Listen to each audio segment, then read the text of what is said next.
In today's video, I'm going to teach you how to use Obsidian Mobile for research. By the end, you'll have a simple, reliable structure that makes collecting ideas and sources on your phone fast and stress-free. First, open Obsidian Mobile on your device. Obsidian organizes everything inside a vault, and what we're building today will live neatly inside that space. Once the app is open, look to the top left and tap the box icon. This opens the file browser so you can see your folders and notes. Think of this as your command center for organizing research. Next, create a dedicated home for all your research. Tap the new folder icon and name the folder Research.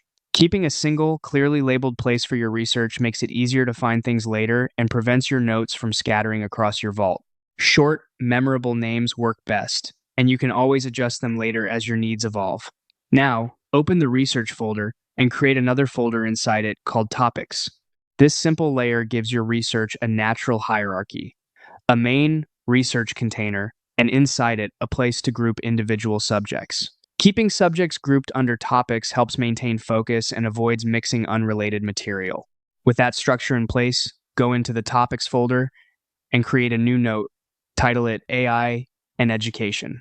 This is just an example so you can see how a topic note fits within the structure. Feel free to use a subject that matches your current work.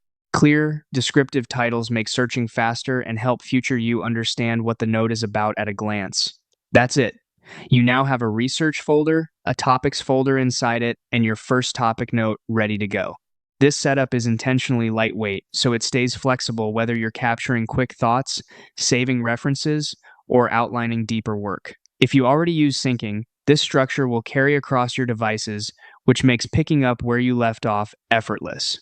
Keep things consistent, name notes clearly, and you'll always know exactly where to put new findings.